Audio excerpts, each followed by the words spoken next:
All right, ladies and gentlemen, thanks for being here.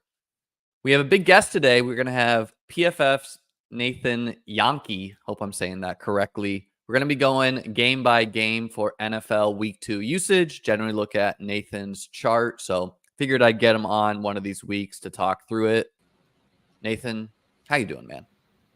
I'm doing well. A little tired after the 14 games from yesterday, but looking forward to us having bye weeks in a week or two so I can get a little more sleep on a Sunday night. But outside of that, doing well. How about you? It's only week 2. If you're looking forward towards buys, it must be a long year. Yeah, for anyone who's not familiar, Nathan's Twitter handle is in the YouTube description below. He is one of the main guys who charts snaps, routes run for teams across the league. A lot of people cite his work, so including myself. So wanted to have him on. Before we get into all the nitty gritty of NFL Week 2 usage, Nathan, could you just tell the people, how'd you get into fantasy football? How'd you get to where you are today with all these wonderful trophies in the background? Sure. Got started playing fantasy football in 1999. Got very lucky. Was playing in elementary school. I had a team full of Rams and Colts players right before the Rams and Colts broke out that season. Had Tony Gonzalez at tight end. So I was not invited back the second year after dominating that league so much my first time around. Then got into the industry. 2010 joined PFF, was joining for the data collection side of things, more so for football rather than fantasy football. But then Mike Clay also started fantasy at PFF at the same time. So started writing fantasy on and off for a number of years. Part of my charting and stuff, I was charting who was on the field, where they lined up and what they did. Did this for a ton of NFL games. There were some years where I was doing this for roughly half the games in the league. So got very familiar with all of the players on all of the teams through that process. Got to a point where I was collecting that data live so I could tweet out the snap related information for the night games at the very least, or the games that I was doing earlier in the day. So kind of kept on doing that. About 5-6 years ago, had some other PFF fantasy analysts leave to other ventures, and they're doing great at the places they're at. But we needed more fantasy analysts, so I was asked to spend more time on the fantasy side. So for the past 5-6 years, have been spending half the year as a fantasy analyst with the other half of the year as a software developer at PFF. Well, I mean, they should have just cited your elementary school domination and gotten you on the fantasy analyst side earlier. Can you tell us a little bit more about like how are you charting these routes? Are you watching like all 22 snaps? Are you getting fed data and then you're just inputting that? Are you manually watching all these games and checking like what is a target and what's not? Can you tell us a little bit more about that? Sure. So like back when I started doing this at PFF, it was charting for every play using the broadcast footage, who was on the field, where they lined up, and the basics of what they did. So it wasn't so much like what route a player ran, but just the fact that they were running a route. And like most of the time, the wide receivers are running a route, the offensive linemen are pass blocking. It's just the tight ends and running backs that you really have to deal with. So I was doing that for all 22 players, and we have a full team at PFF doing this for all of the NFL games, for a ton of college games as well. So when I'm doing this for like the Thursday night game, when I'm doing it for myself, I'm just doing the 5 skill players. A lot easier for myself to do it that way because we have other people that are doing it for all 22 players, typically a little slower than what I'm doing. So like I wouldn't be able to tweet out snaps during the commercial break if I was just relying on those data collectors for that. But when it comes to my big recap article on Sunday, I am largely relying on the team of PFF data collectors who are collecting this data. And then throughout the rest of the week, using all 22 footage, they're doing other data collection processes around what routes people ran, a lot more about the quarterback, their accuracy, all coverage, all blocking, all those kinds of things. So a lot of that relies on the all 22 footage. But what I'm doing for my recap articles, for example, it just relies on the normal broadcast footage and who was on the field, and a lot of memorizing what people's like socks and shoes and gloves and stuff, because at the start of the play you can't see all of the jersey numbers, so you have to rely on all this other stuff to know exactly like what things are. But like doing the Bills during the preseason, for example, I'm like, oh, there's a different wide receiver on the field. And I'm like, oh, I recognize Marquez Valdez-Scantling's gloves. I know that's him. And that's all I needed to know he was the new wide receiver on the field. So it's a lot of like that random trivia about players that you don't really, it doesn't help for anything else other than this. But I had to learn it in order to do it more efficiently. Very cool. Very cool. Well, all right. We're just going to jump straight into the games. We're going to go game by game here. Myself and Nathan are going to give some color commentary and we're going to be displaying an image of his article. Of course, you can find this by going to Nathan's Twitter. So the Raiders upset the Ravens 26-3 on a last-minute field goal. You know, some big picture takeaways before we jump into the nitty-gritty. The Raiders only had 26 rushing yards on the day. Potentially, disaster for Zamir White. Potentially, we're going to be seeing them as more of a dink and dunk type offense. In the box score, Devontae Adams and Brock Bowers had pretty big days, despite Brock Bowers not being a 100% route rate player. Really nothing got going on the ground game. Alexander Mattison did punch one in. Zay Flowers really does look to be the number one target for Baltimore. 7 receptions, 91 yards, and a touchdown. Mark Andrews came back a little bit today. 4 receptions, 51 yards. Isaiah Likely only 2 receptions on his 3 targets. So, I think this is kind of par for the course for Likely. I still think he's a good waiver wire pickup if you went and spent on him because he's capable of breaking a week. And then Derrick Henry, 18 carries, 84 yards. Justice Hill really didn't do anything on the ground or in the pass game. On the Raiders side, any big picture takeaways, any nitty gritty you want to talk about? With Zamir White, he did see a lot more snaps this week than he did last week, played a higher percentage of the early down snaps in particular. So it was a little bit promising that White saw more usage compared to the previous week where he rotated out a lot more for Madison. They kind of have been splitting the goal line work and short yardage work. So it just happened to be the case that Madison had the goal line snap in this one. I think if the Raiders get to a point where they are more competitive games or are winning games, that'll help the run game a lot. White will get a lot more volume. But in these games where the Raiders are playing from behind, I don't see the running backs being all that valuable. And if White continues to be this inefficient, then it's possible that Madison could get more work again. Dylan Labe has been healthy and active the past 2 weeks. It's possible they get him involved at some point this season. So I think a variety of possibilities for what can happen for White at this point. But so far, it hasn't been great. Yeah. If the Raiders had lost this game, I would have said it's possible we see Aiden O'Connell in a couple weeks or nothing, something like that if they lose. But as they win, I think they'll roll with Minshew as the starter. I don't really remember. I don't think Abdullah played in week 1, so it is notable that we're getting a pass game back on the field, where, Dylan Lobby's been healthy and active. But just further disaster for Zamir White, where he could be squeezed for touches by the goal line if it's Madison's turn. Okay, it's Abdullah right now, but it could be Lobby taking pass game routes as well. Looking like a disastrous pick. And then I kind of meant to bring this up before we even got into the nitty-gritty. I believe we're seeing, compared to the last 7 years or so, historically low scoring, historically low passing touchdowns versus rushing touchdowns, just not a lot passing in general. What's your takeaway there? Do you think this is the cover 2 era? Is this just sloppiness? Is this randomness? Are we going to see a rebound there? Any takeaways on the larger NFL meta, if you would? Yeah, I think some of it could be a little sloppiness. Feel like throughout the preseason, there were fewer teams playing their starters, at least at quarterback, at the top receiver position. So that could very well play a factor in it. I think it's defenses may have found a way to adjust to offenses, and offenses just haven't found the way to adjust back yet. But teams are making adjustments every year. And anytime there's new players on film, they might do well for a couple weeks, and then there's film on them, and then teams adjust and go from there. So I'm not too concerned about this being a thing that will stay for several weeks. I think now that there's films on every team in multiple games, teams will start to adjust on offense on how to better attack the defenses based on what the defenses are doing. So I think we'll start to see a change in the next couple weeks. Yeah, I also think there's something to be said that we've gotten more rushing quarterbacks entering the NFL a little, recently. You got Richardson running teams. You got Jaden Daniels running teams.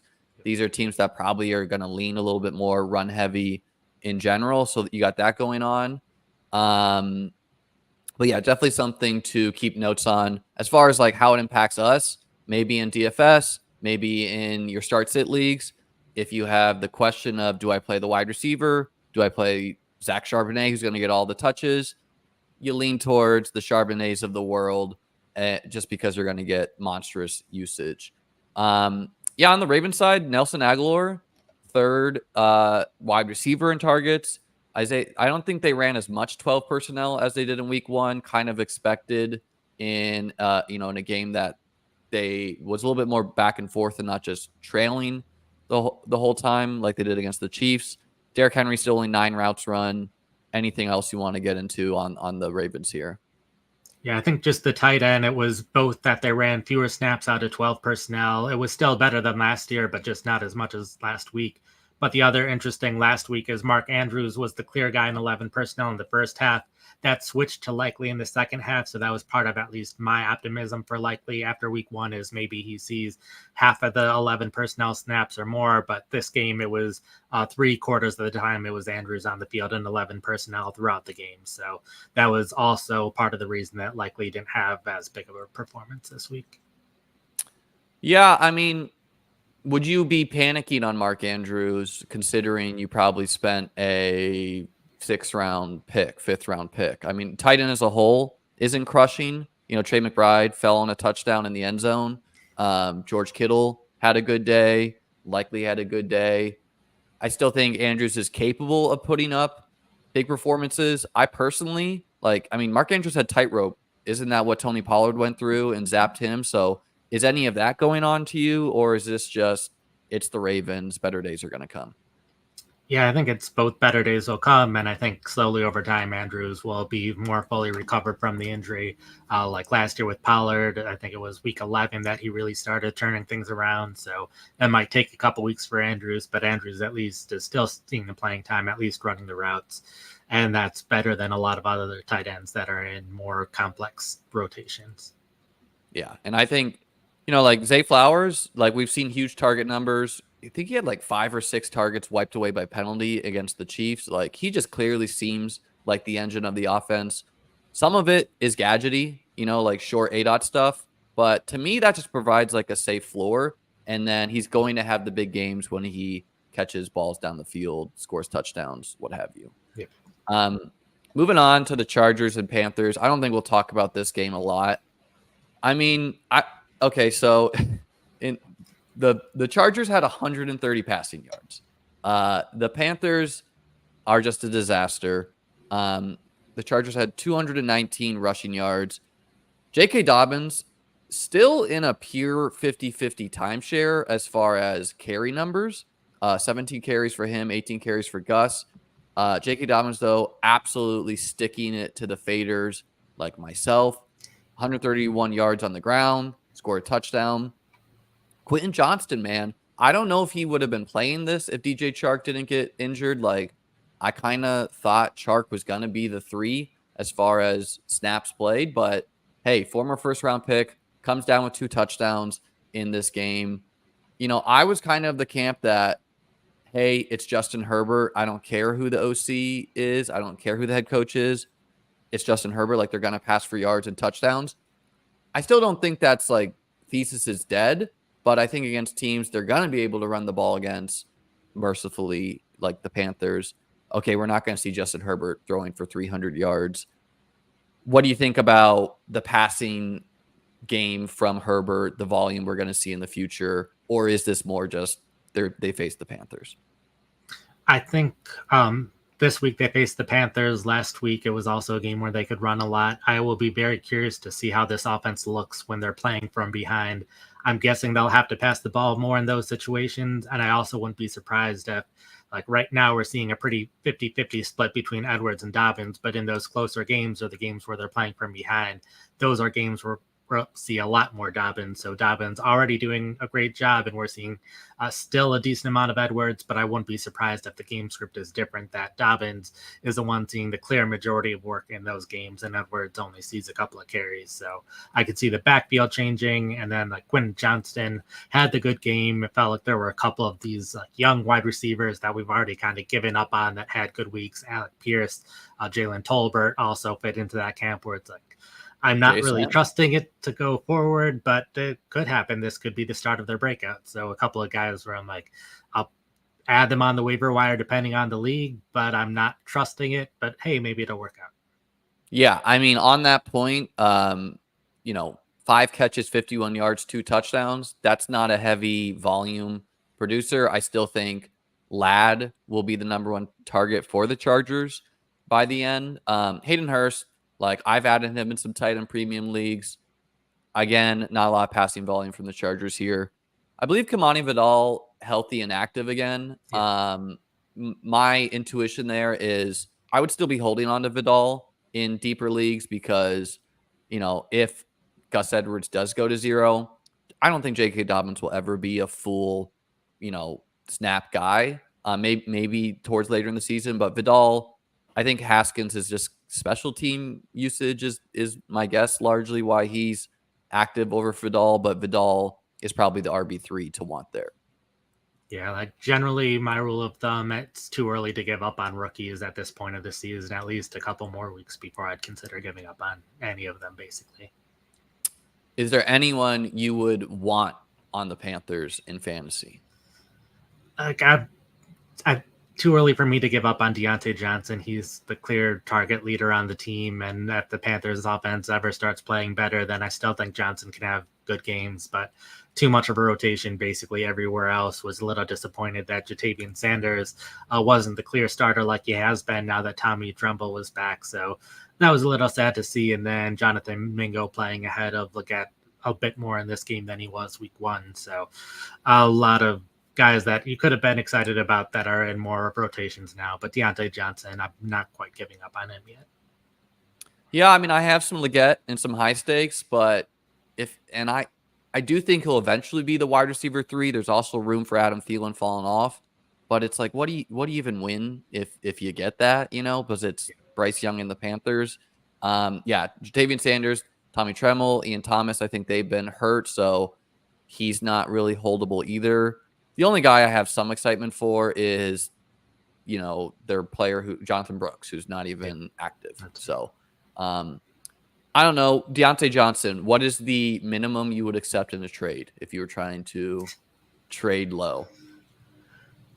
Like other wide receivers that are in the top 40 range. I have my rest of season rankings update later, and I'll probably be moving down, but I'd rather have Terry if I could get something going. Yeah, I'd rather have Terry at this point. Yeah. Yeah. I don't know. Guys, he, volume based, maybe they get it together, but probably not. Moving on. I mean, okay, hands up here. I didn't see this coming from the Saints. And I mean, my takeaway from this is if I was $1 billion owner and I was following the tea leaves here, and I understood that the Saints ran a prehistoric offense in the past, almost no pre-snap motion. They changed that with Kubiak, who definitely probably is going to get head coach interviews if this continues, if not just straight up be the head coach of like a team like the Bears. Why would I not find someone that can do pre-snap motion, to the same degree? It seems like, you got the Shanahan systems, you got Kubiak doing it. Saints absolutely shellacked the Cowboys, who again struggled to stop the run. I don't think Alvin Kamara's I don't think his usage was quite to the degree of what his production was. But if I can pull up the messed up my pictures here. If I could pull up the box score, Alvin Kamara absolutely punished all the faders, trying to fade the old man. Pretty much the only running back playing high volume. 20 carries, 3 touchdowns, 100 yards. Just absolutely unreal. What's your takeaway from the Saints? Is this real? Are they a playoff team? Oh yeah, like I think it's real. Derek Carr, even like the end of last year, was starting to look pretty good, at least for Derek Carr levels. Kamara, at least by PFF grades, was slowly but surely on the decline, but he looks like a completely different player at this point. Looks more like he was early in his career. There were guys where I'm like, I was high on Taysom Hill, but they haven't needed Taysom Hill to really do anything at this point, and now he's injured. And like Chris Olave hasn't put up the hugest numbers, but they don't need him to put up the biggest numbers because they just keep scoring early and then running the ball the rest of the game.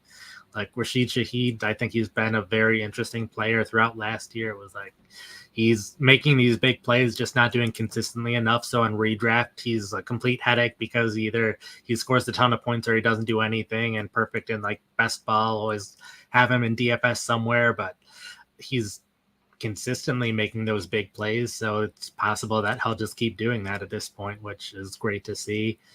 The only weird part to me is their tight ends, like Foster Moreau, always on the field outside of 11 personnel because they almost never need to use 11 personnel.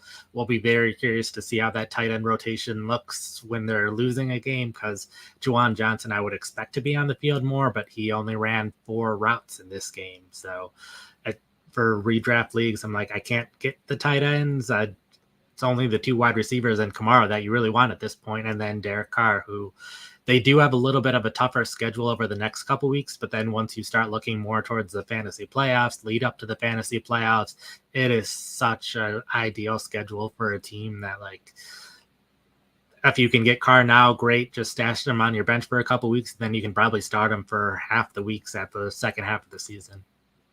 Yeah, I mean, on Shaheed, one way to beat cover 2 is to simply run by the safeties. I also think Shaheed, I think Shaheed's getting a little bit of layup work as well, where he's getting, a little bit more slant work, which is just, it's huge for a Shaheed, for Jameson Williams. If you're getting a little bit of, just like catch a slant and go score, that adds such a nice little bit of a floor element there. Chris Olave is like the quintessential buy low to me. If you have anyone panicking, you have a team who's blown 2 teams out. He's still the number 1 wide receiver there. He was tackled at the 1-inch line. Where Kamara stole the touchdown. So I would definitely buy low on Olave. And, in the DFS world, I would just think through like Marvin Harrison Jr. this past week, what highly drafted players have not done anything? Because they're going to come in at like 5% owned if their salary is still expensive and they're capable of putting up huge games. On the tight ends, I'd still hold on to Taysom just because you have so many outs to maybe some fantasy relevance. In some of the FFPC high-stake leagues, I'm going to want to add Kendre Miller. I don't know if it's this week. I don't know if it's next week. Like, okay, everything has been negative about him, coach speak-wise, but I just have to believe that if something happens to Kamara in week 6, week 7, and Kendre is active, I feel like he's going to overtake Jamal Williams, who is barely playing, not doing much either with his usage. And yeah, God, what's the big wide receiver who is inactive for them? A.T. Perry. Yeah, he seems like a total, like he was a best ball dart for some of us. Doesn't really seem like any wide receiver is playable here, but again, in trailing game scripts, maybe we get something. Foster Moreau really mucking things up. The Cowboys, Luke Schoonmaker. I had a lot of Luke Schoonmaker in the past. The former 2nd-round pick of the Cowboys. Had a decent day box score wise. Really nothing got going for the, I guess you feel okay about the Jalen Tolbert shares. Pretty, saw decent targets, 8 to 9, depending where you look. There was 3 running backs who saw workload. Seems like Rico Dowdle overtook Zeke somewhat, but yeah, the Deuce Vaughn show carries on. Anything else you want to say on the Cowboys who, they're 1-1. They just got destroyed at home here. Yeah, the Cowboys, it was a typical rotation by drive. This week it was Dowdle who started over Elliott rather than the other way around, so it was a step in the right direction for Dowdle. Deuce Vaughn basically only seeing work once they got like 5 or 6 plays into a drive, and then Vaughn was the backup running back on those drives, so that's how he saw his work. I'm guessing this running back rotation is just going to continue to evolve as the season goes on. Dalvin Cook could get involved at some point. They could add somebody else, but at least if I'm interested in anyone on the team right now, it's Dowdle, because I think he has the best chance of like becoming the main running back for Dallas versus just staying in this committee all year. Yeah, I mean, Zeke has been one of like the least efficient runners from NFL Next Gen stats. And the great news is, okay, let's say they're done with the Zeke experience. You pop in Dalvin Cook. He also is pretty cooked, if you would. So Rico, definitely if you're desperate for running back points, I'd be firing up Rico over Chase Browns of the world, etc. Definitely would rather have Zach Moss. And then, I mean, I think, like, as someone who drafted a lot of Jake Ferguson, Schumacher could be annoying. Like, he pretty much just replaced Ferguson as far as what he could do. Possibly Ferguson gets the full snaps and routes again, but I wouldn't really be surprised for a second-round pick to remain involved in the offense. And so I think you could do worse in, like, tight end premium leagues than add Schumacher for cheap and just see how it plays out. Sure. Moving on, Lions versus the Bucks. Huge win for the Bucks here. I think the story for the Lions is they moved the ball at will, and I think they had like 7 or 8 red zone possessions, but they only punched in the 1 touchdown on the day. The Lions had 320 passing yards. Aiden Hutchinson had like 5 or 6 sacks by himself. Absolutely unreal. Rachaad White got banged up in this game. I think he pulled groin, but he came back. Really, no one is being efficient on the ground for them. White really wasn't involved in the passing game either. Chris Godwin smashed on the Bucs side, 117 yards and a touchdown. There was a lot of talk about him playing slot. And then Jahmyr Gibbs, 7 targets. Jameson Williams doesn't seem like a flash in the pan at all. And Amon-Ra had an insane target, 18 targets. I mean, like, what is going on here? Of course, the Bucs are a team that blitzes a lot, which I think is why we saw such heavy target numbers for Amon-Ra here. Any big, and Sam Laporta doing nothing. What's up with that? So anything you want to say on the Lions side? I think just good to see Jameson Williams, despite showing up on the injury report, I believe was questionable for this game, but playing more snaps than ever, getting more targets than ever. So really good to see out of Williams. And then interesting that Tim Patrick made his debut with the Lions. Would not be surprised if he's the clear number 3 wide receiver going forward for them. But with so many other weapons on the offense, not expecting any kind of consistency out of Patrick in the passing game. Just good to see him get more involved in the offense. All right, let's play a game with Jameson Williams. Would you rather have Tank Dell or Jameson Williams? I think I'm still going Tank Dell at this point. I think Dell is too capable of having these huge games that he just didn't. What about Stephon Diggs or Jameson Williams? I think I'm still trusting the Texans offense too much. When like St. Brown is getting 18 targets, I know Laporta is going to get more involved. The running backs are still good. So I still think even with Williams breaking out, there's still plenty of other options in the Lions offense. Jameson Williams or the Packers group with the Jordan Love uncertainty? Even with Jordan Love back, I'd probably have Jameson Williams over any of their wide receivers. All right. Jameson Williams or Rome Odunze? Probably Williams. Williams has just been playing better so far, and the Bears offense has not looked as good as we hoped. Yeah. I mean, with the we'll get to the Bears, but I think this week will be telling against the Colts team. And then Keenan Allen didn't even play, so it's like, Rome should be just the second target there, dropped a touchdown. All right, give us a hot take. Who would you rather have Jameson Williams over? Who you think? Like, I mean, honestly, like, I think the sky's the limit. If he's getting 11 targets with his speed and everything, like, who's a player that you think people would be surprised you'd rather have Jameson Williams than?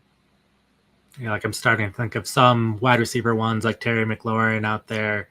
That's an easy one. My biggest concern with Williams is like I believe the Lions will start playing better, and once the Lions start playing better, they're going to run the ball more. They won't be passing as much as they did in this game, and it's just a matter of the volume. for Williams. He's fully capable of having those big plays, and that makes him great for DFS and best ball, but I could also see some games where they just don't need him to do much of anything, and they can just run the ball all game, get St. Brown a little bit of work, and then call it a day and get their win. Yeah, that's the headache with all the Lions players is they have so many fantasy relevant players that it's kind of hard, and that's why I like best ball. On the Bucs side, yeah, Rachaad White did get banged up, still playing the lion's share there. Again, no one was efficient for the Bucs. Bucky Irving 3.1 yards per carry, Rachaad White 2 yards per carry. I think people were overblowing a little bit of Bucky Irving going for one long run against the Commanders the week before. Still possible, like great to see a rookie so involved from the jump. So I think you're encouraged for what you had to spend on Bucky Irving. But yeah, man, I mean, good for the Bucs here. Cade Otton, dropped a touchdown, or it was defended well, whatever you want to say there. Still the number one tight end there as far as snaps and route run, but pretty nice condensed offense for the Bucs. Not really a lot to say for me. And anything for you? I do think Bucky Irving will start to get more playing time going forward. White missed a little bit of time, but there was no drive where White was out for. White missed a little bit of time to end one drive, was back by the next drive. So the injury didn't have too much of a factor for me. Irving, yeah, he wasn't too effective, but he was more effective than White in a second straight game, had more rushing yards in a second straight game. So I wouldn't be surprised if we reach a point where Irving's the running back of the two that you would rather have.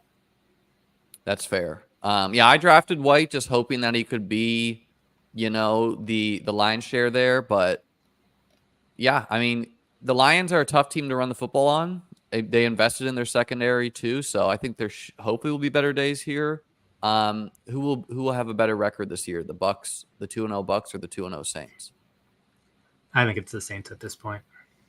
Really? I'm gonna go with the Bucs. Really? I'm still holding on to. I don't know. I like Liam Cohen. I like their weapons a little bit more, and I think Baker's just better than Carr, even though Carr's been impressive. Packers at Colts. This will be a quick one for us. I mean, just a masterclass for our, LaFleur here to win this game. The first game we've ever seen of Anthony Richardson not putting up a good day. 200 yards, 1 touchdown, 3 interceptions. Jonathan Taylor, he went over 100 yards rushing, but yeah, I mean, dropped the ball. Trey Sermon played a lot more than he did the week before. Tyler Goodson got in there. I think Jonathan Taylor didn't play the fourth quarter or something like that, which is kind of insane in a game that they lost by 6. The Packers had nearly 300 rushing yards on the day, with Josh Jacobs getting the bulk of that. Fumbled at the 1 yard line or whatever, but yeah, I don't know. What's your feeling here? Where's the panic meter on Anthony Richardson and the Colts? Probably more panicked on the team in general than Richardson's fantasy value, because he's still going to get that rushing production. He just might not be as elite as he was in the couple of starts that he's had where he's played every snap. So not too concerned about Richardson's fantasy value, probably more concerned about any of the receivers on the team. I'm concerned about Taylor in that not only did he not play late in the game when they were in that 2-minute hurry up situation, but earlier in the game he wasn't playing as much on third downs either, because first game he was playing basically every snap, but Taylor only played 2 of the 6 third and medium or long snaps in this game, and then he didn't play in the 2-minute drill. So that's a pretty significant decrease in snap rate, at least, and typically it's important for a running back to be playing in those 2-minute drills, because that's a nice easy time to get a couple of targets and get some nice yards after the catch on those plays. So little concerned about him in general, but not concerned about Richardson's fantasy value. Yeah, this is why I had guys like Devon Achane ranked ahead of JT, because I just knew the target numbers would be there for Achane. And I mean, if you're not getting any targets, JT, you just need to go for explosive runs. And that's just kind of tough to pay off at his draft capital. Josh Downs is going to return, if not this upcoming week, the week after. Ashton Dullin's still playing a lot. I mean, Alec Pierce is performing for them. 8 targets, like, okay, didn't have a, great day, or he did 5 catches, 56 yards, a touchdown. I think everyone assumed the 3 wide receiver rotation would be Pittman, Mitchell, Downs. Downs more of a slot guy. Are they going to be subbing Adonai Mitchell out? Are they going to go to a 5 wide receiver rotation? We probably don't care in managed because really none of these guys are playable unless you are looking at your matchup and you're like, wow, I need 40 points to win this. Then I would fire up Alec Pierce and accept that his floor is 0 points. How do you see it playing out when Downs comes back? I think it depends how soon Downs can get back to 100% healthy, because I think once Downs is 100%, he'll be getting all of that slot work in 11 personnel. That'll leave Mitchell to be fighting with Pierce for those outside snaps. And so far, Pierce has been playing better than Mitchell. So I wouldn't be surprised if Mitchell doesn't see the field that much. I think Doolin also part of that rotation on the outside, but I could be a point where it looks almost the same as last year, just a little bit of Mitchell mixed in as well. This is the year of the flop lag for me, where I had a lot of Alec Pierce last year. We got the routes, didn't have the quarterback to produce it. Jameson Williams had a lot last year, smashing now. So rough start there. Browns, Jaguars.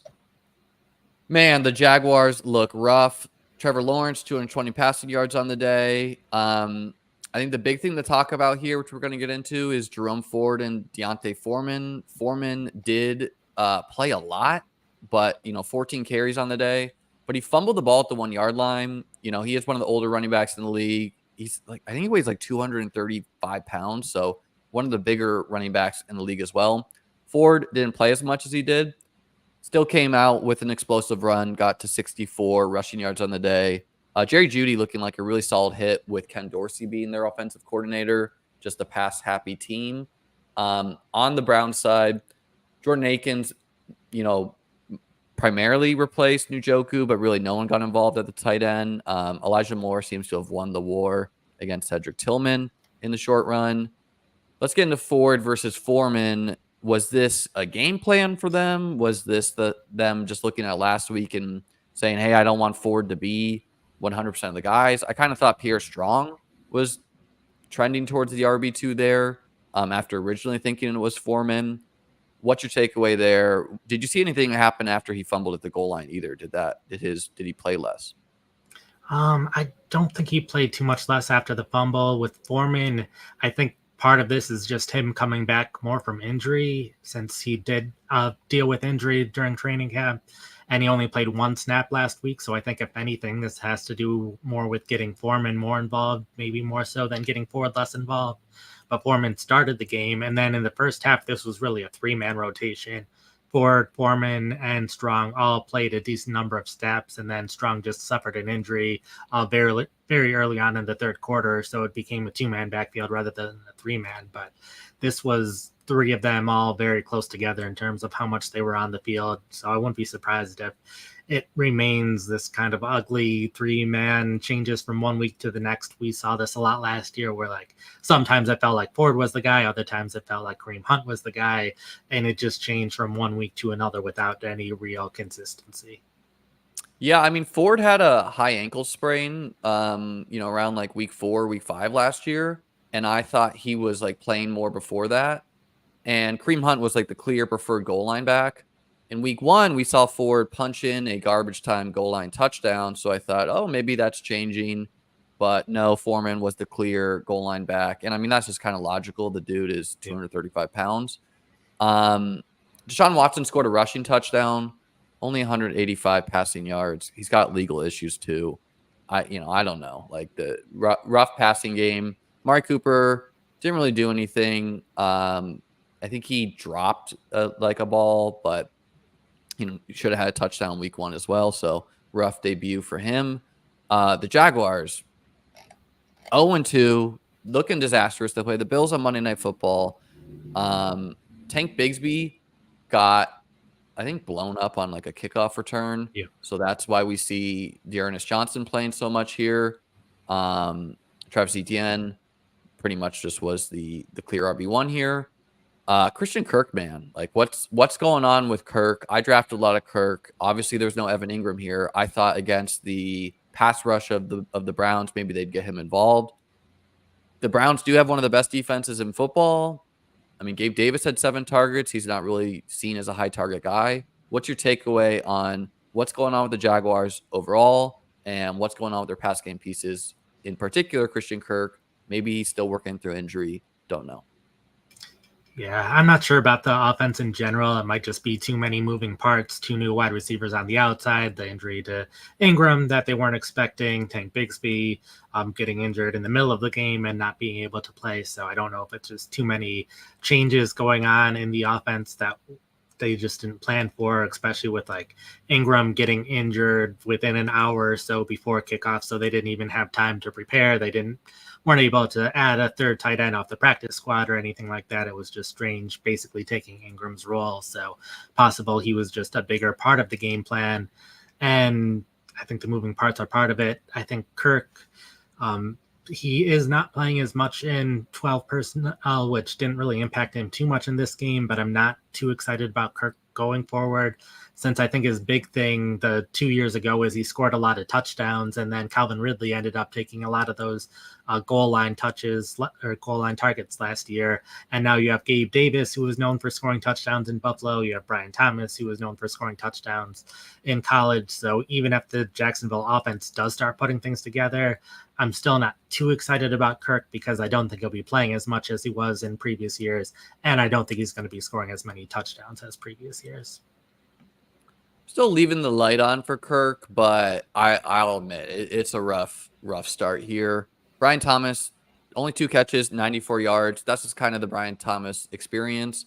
And, we would assume that his work is going to trend only higher as the season goes on, especially if the Jaguars season's looking like a lost season.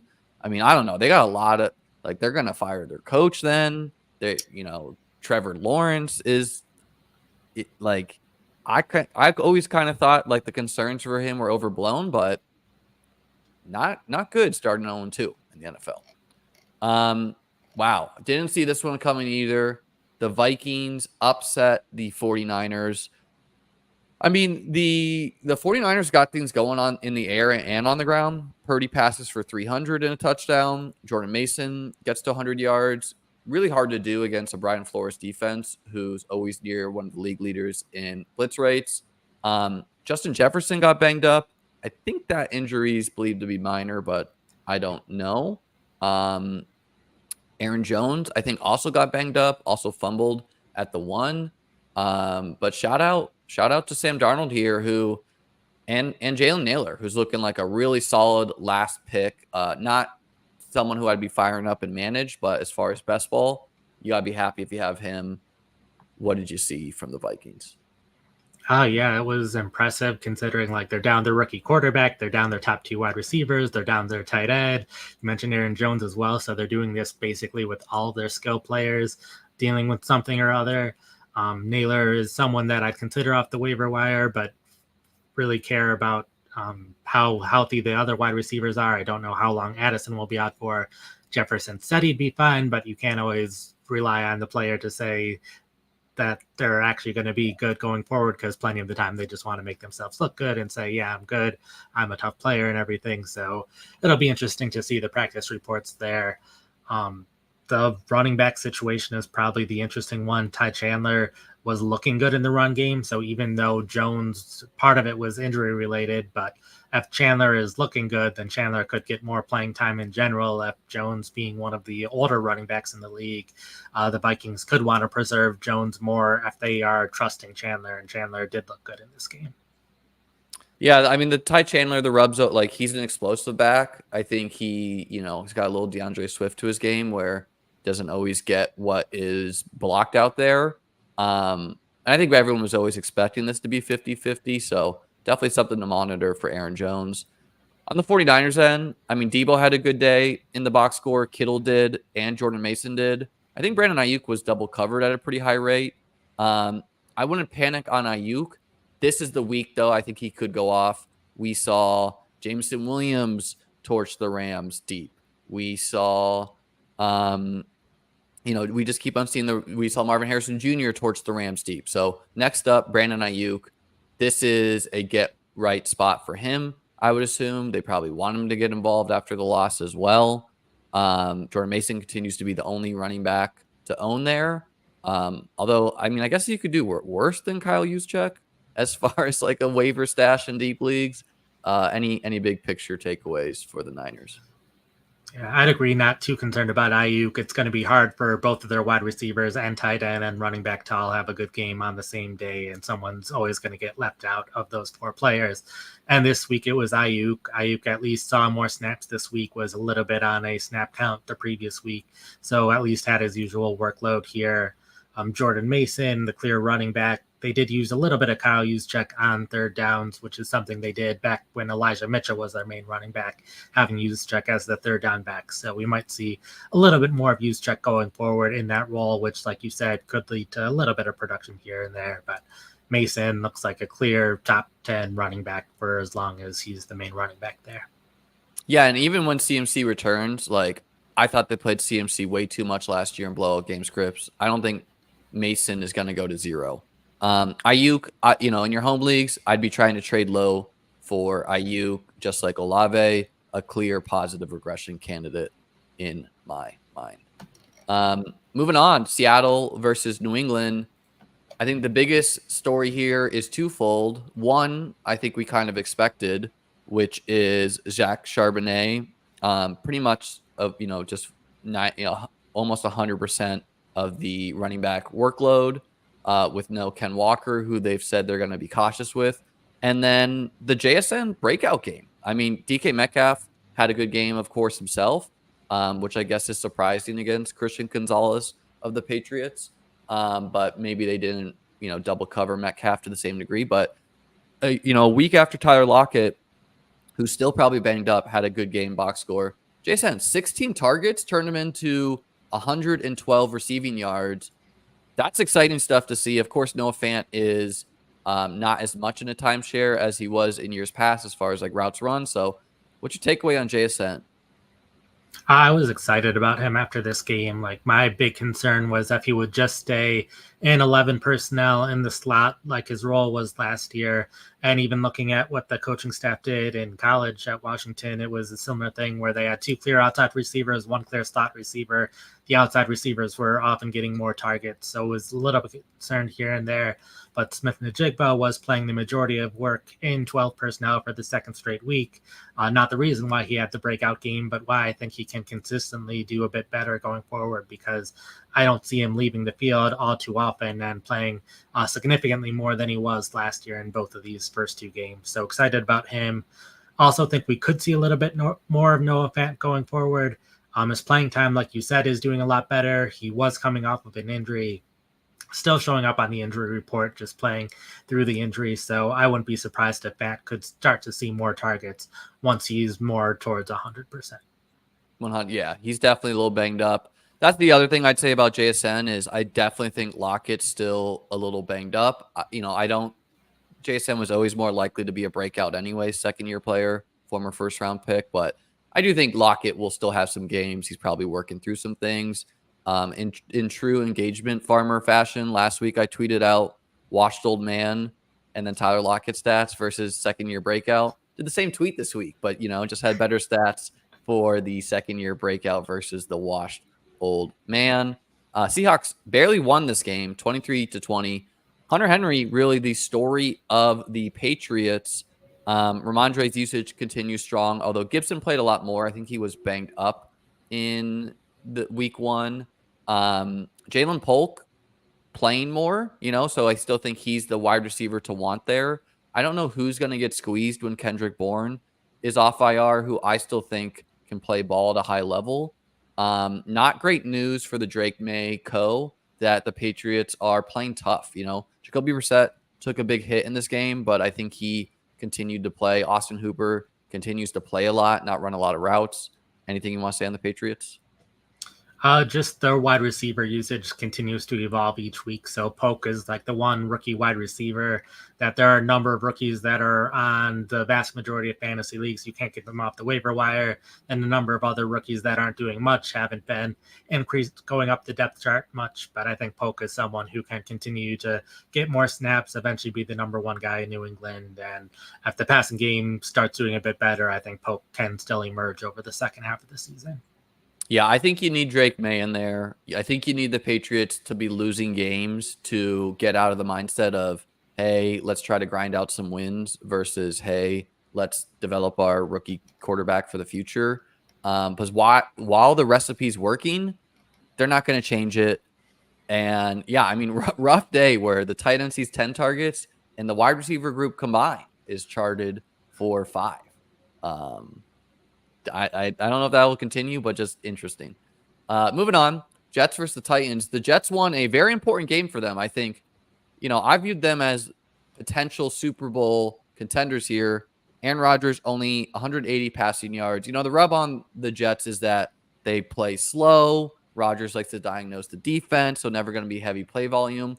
Good to see Mike Williams' workload trending up. They've said he's pretty much on the Breece Hall plan.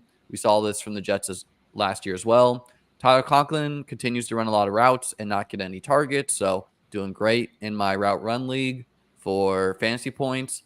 And then really the story of the Jets is, yes, Breece Hall, first-round pick, monster usage, 21 routes run, 8 targets, 14 carries. But Braylon Allen stole 2 touchdowns on the day. Looks good, only 20, huge dude. Is Breece Hall in a timeshare in your mind going forward? I don't think it's going to be as much of a timeshare. I think it'll just be Hall will get his 20 plus touches a game, and then they just don't want to get him 25, 30 plus touches. So I think any game where they're running enough snaps, Allen will see some playing time. But if it's like last week where the Jets weren't running a ton of plays, then they don't need to rotate Hall too much out. So I think Allen's usage will be a lot more around the health of Hall and how much they're trusting him with a large workload. Yeah, and I think I'm still of the mindset that Allen Lazard will go closer to 0 as Mike Williams comes on, but that could be wrong. Lazard obviously is in the Rodgers crony bucket, and he looks better than last year where he analytically ranked as one of the worst wideouts in the NFL.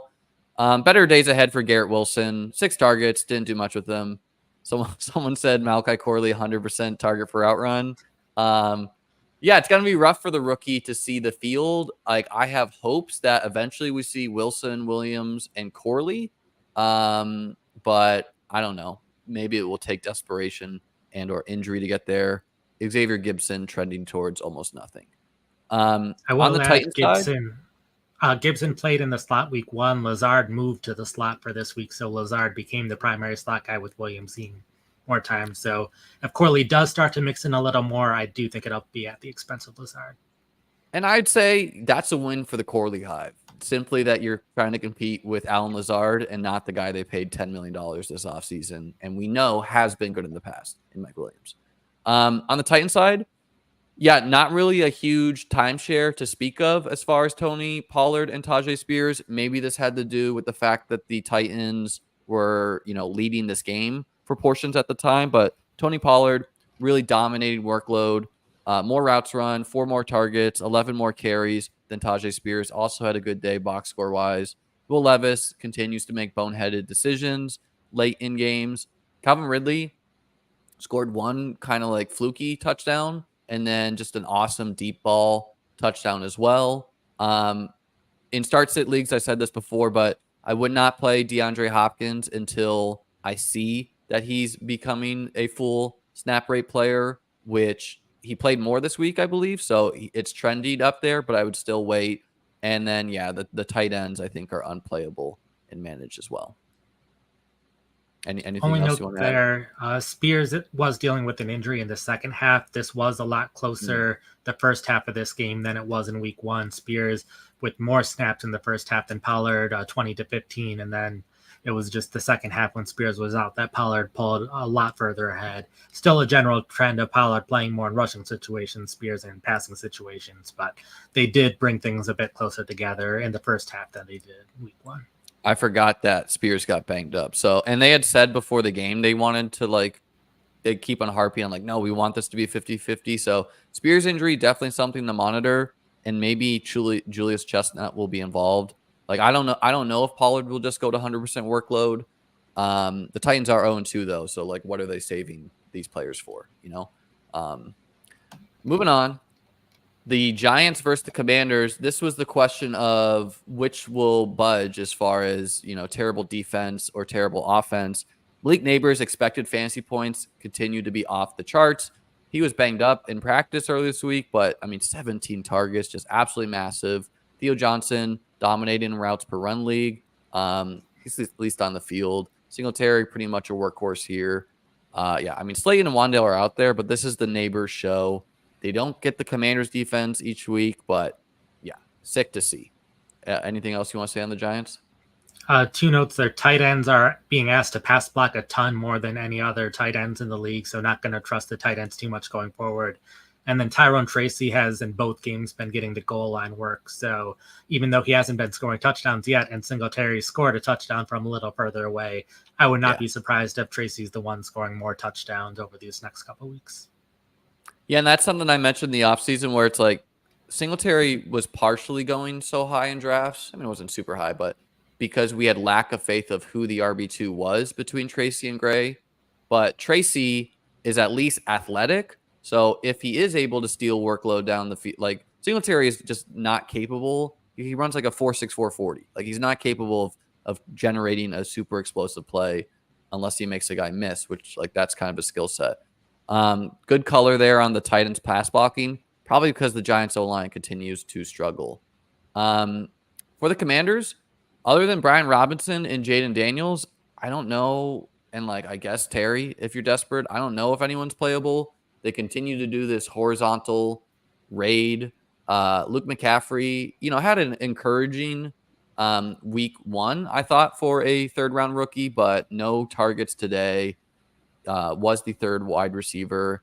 I think Jameson Crowder was inactive and Noah Brown was active. So Noah Brown probably overtakes the 2nd wide receiver, the 3rd wide receiver eventually. I don't know. Downey Brown played a lot. And then old man Zach Ertz still playing over Ben Sinnott. Anything you want to... Oh, and Austin Eckler, decent day, I guess.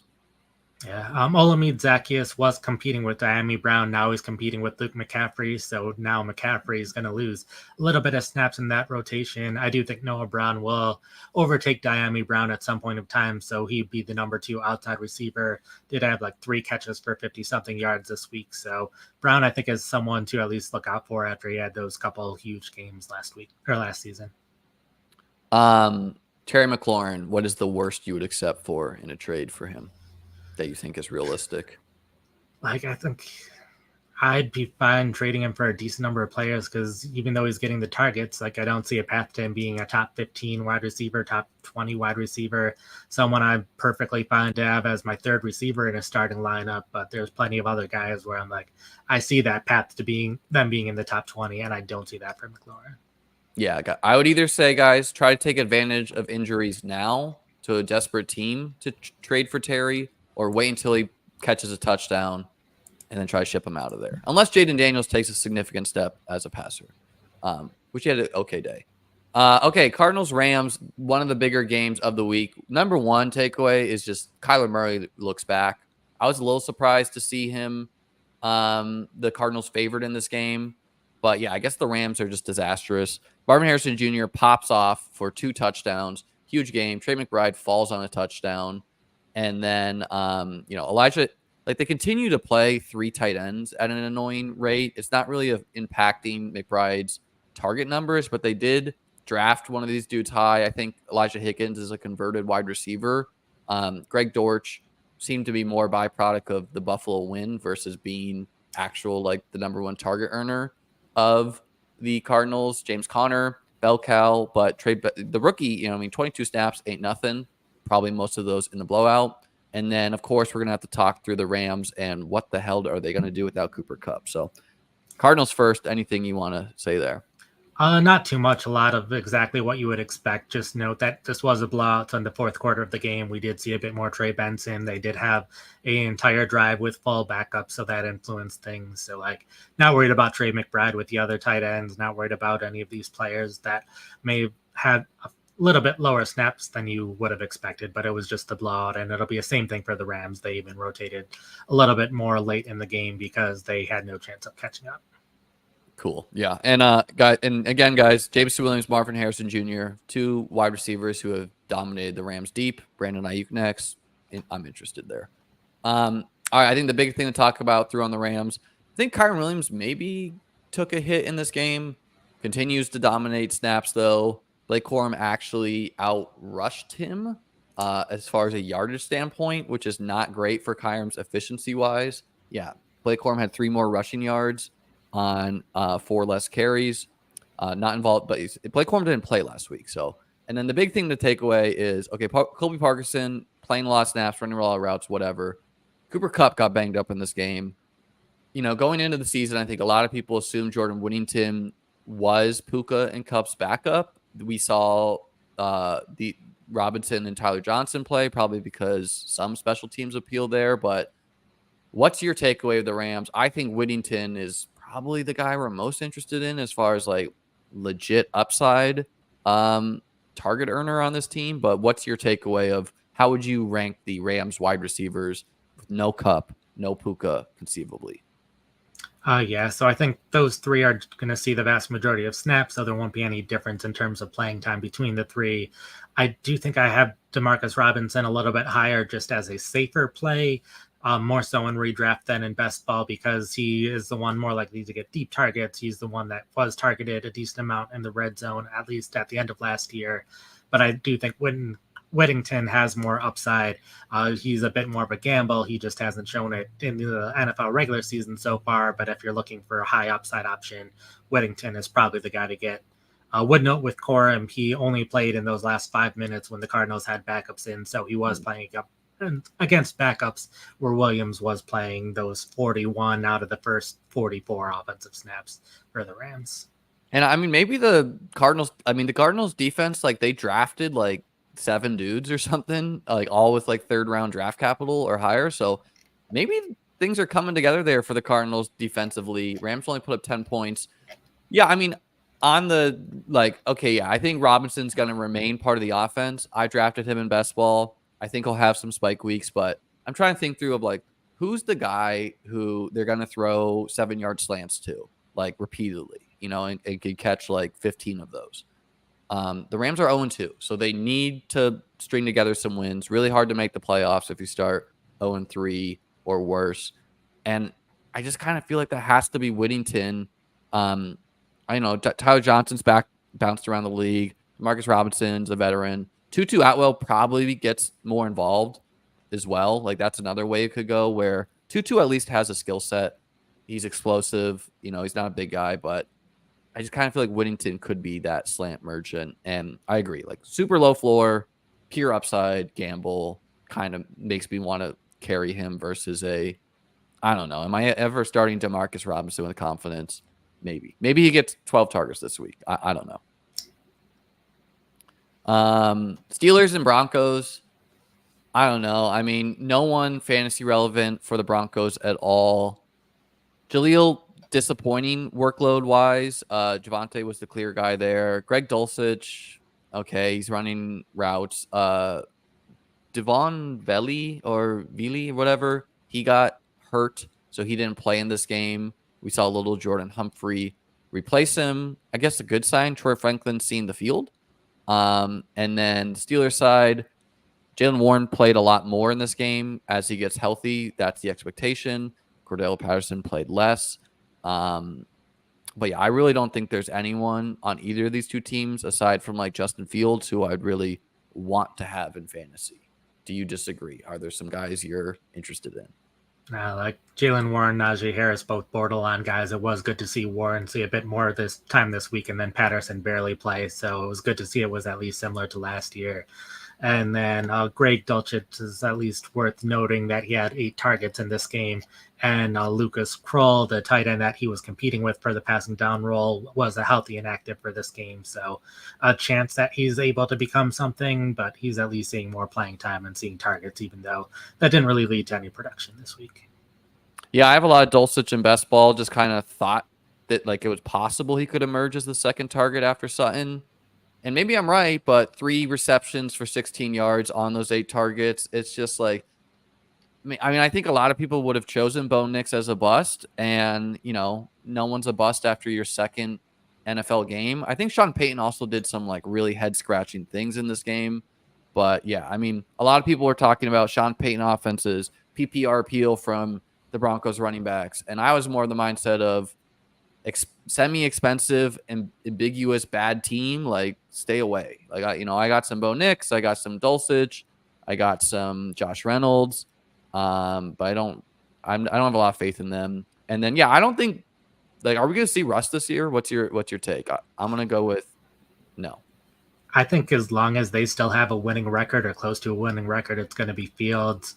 Also, other note, George Pickens did have a couple of plays called back by penalty that weren't his fault and other weird things like that. But Pickens was a bit more involved than what this stat sheet looks like. Yeah, and I would say, I'd say the same thing about Pickens every single week. He is capable of having games where he has like 4 catches for 2 touchdowns and 175 yards, but his floor is really low. At the same time, though, he's not going to match up against Patrick Surtain each week, which I'm assuming he got shadowed in this game primarily. Moving on, this is definitely a big spot to talk about as well, the Chiefs versus the Bengals. The Bengals definitely fouled the Chiefs at the end there, probably bailed them out to help the Chiefs win. I was of the camp that Patrick Mahomes was overrated in fantasy football as a 4th-round pick. I just didn't see it from a primarily statue QB. Worthy continues to be the second wide receiver in routes. Justin Watson is playing as the other guy, not really any appealing there. Travis Kelce, probably better days ahead, even though, slight wash alert there. And then the real thing to talk about on the Chiefs is no Isaiah Pacheco, Carson Steele, P. Ryan, free agent veteran, Jerick McKinnon. What's going on there? I guess my take would be I think Steele is going to be getting primarily the rushing work and P. Ryan the passing game work. And I think really either of them have a chance of condensing that. Good to see Steele get workload to salt the game away kind of, at the end there. I don't think Steele is just a fullback like people are calling him. He was a running back in college, but it's also very possible that P. Ryan barely been with the team. He just ramps up. He's the steady veteran in the meantime. What's your takeaway on the running backs or anything else? I think Steele will be the primary early down back. I think it'll be kind of similar to what we saw from Pacheco a year ago, where he didn't have that full control of the early down role, but played the majority of early down snaps. So I think P. Ryan will get a little bit more work than he's been seeing, will be a little bit more like Jerick McKinnon, like we thought he would be.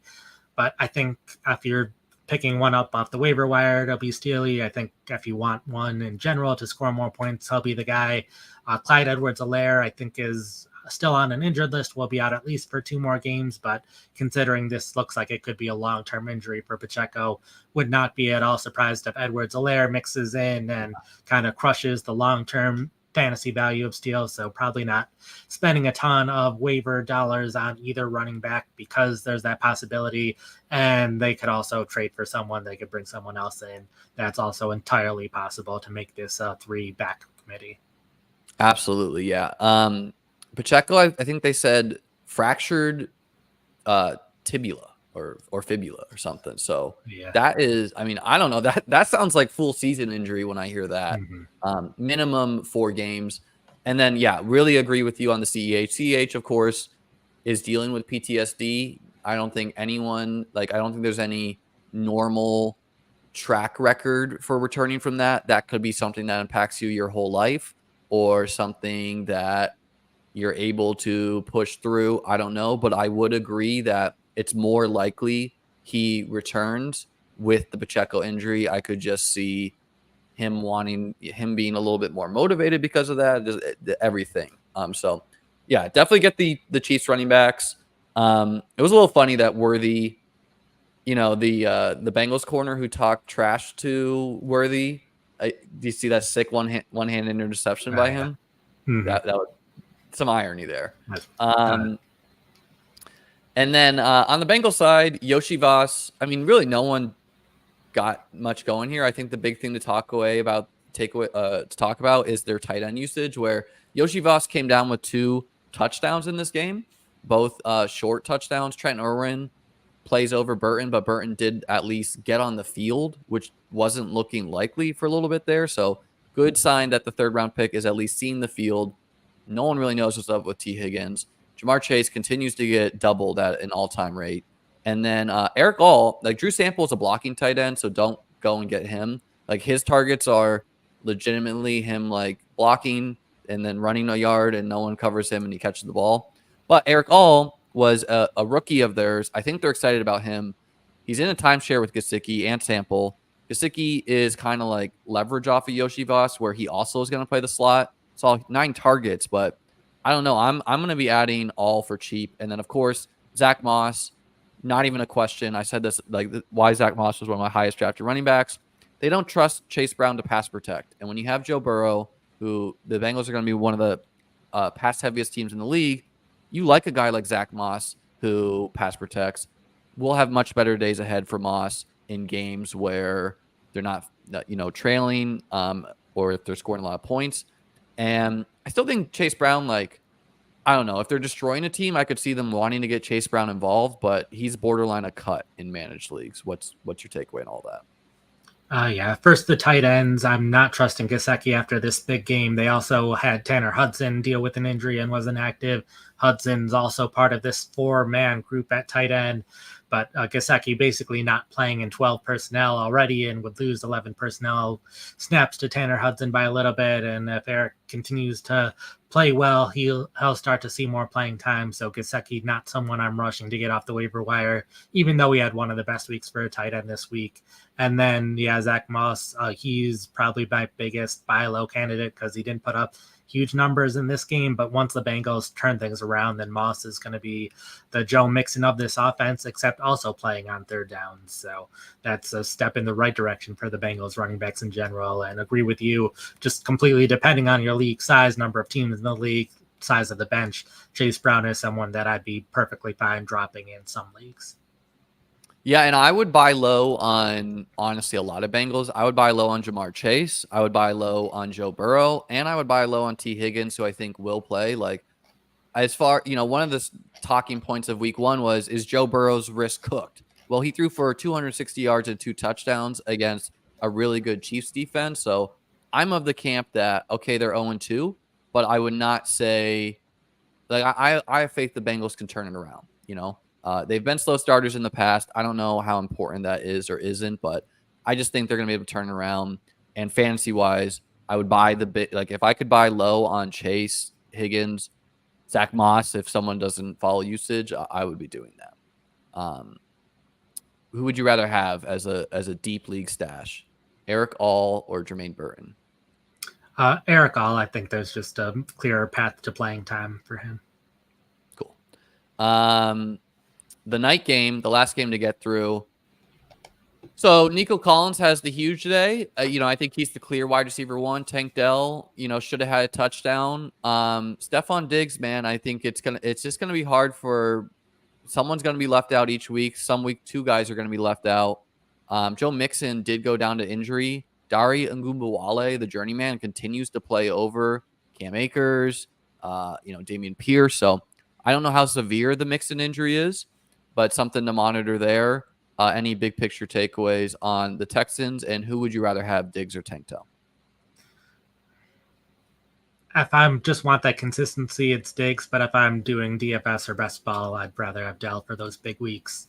I will note at running back, Cam Akers was the primary early down backup. It was just Dare taking the passing down work, but then Akers fumbled near the end, so Dare ended up getting those couple of snaps near the end because they needed the ball security. So I still think if Joe Mixon misses time, it'll be Damian Pierce if Damian Pierce is healthy, but he was inactive for this game.